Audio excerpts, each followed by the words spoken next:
The last thing for section 2.6 is to actually apply the use of the intermediate value theorem. I'm going to do the first part of homework problem 59.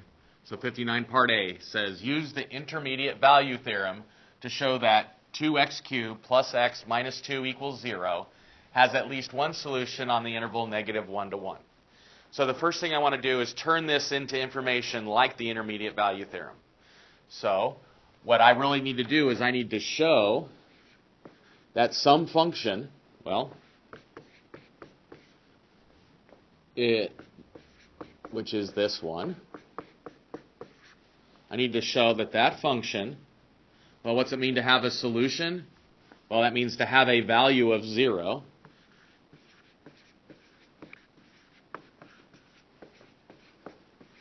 On this interval. And I'll make that 0 bigger.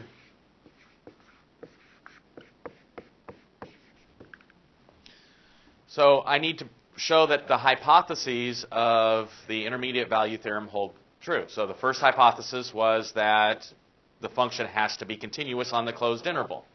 Well, 2x cubed plus x minus 2 is a polynomial function, so it is continuous everywhere, so it's continuous on the interval. So I need to say that f of x is continuous because it is a polynomial function.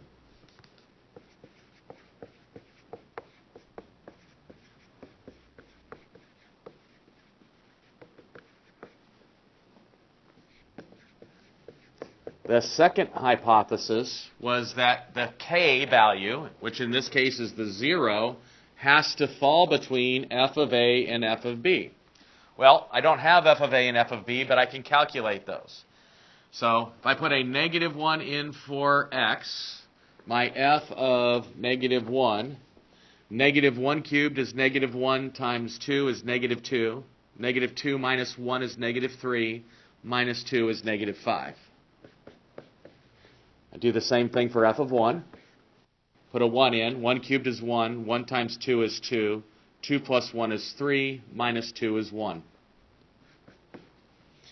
My f of a is negative 5. My f of b is 1. And 0 does, in fact, lie between those two values. So that's what I'm going to state for my next part. And we're actually, f of x is continuous because it is a polynomial function. 0 is between f of negative 1 and f of 1. Therefore, f of x has at least one solution on negative 1 to 1. So without even graphing the function, with only putting these two values into our function, we're able to prove that one of our zeros of the function actually falls between negative 1 and 1 for the x values.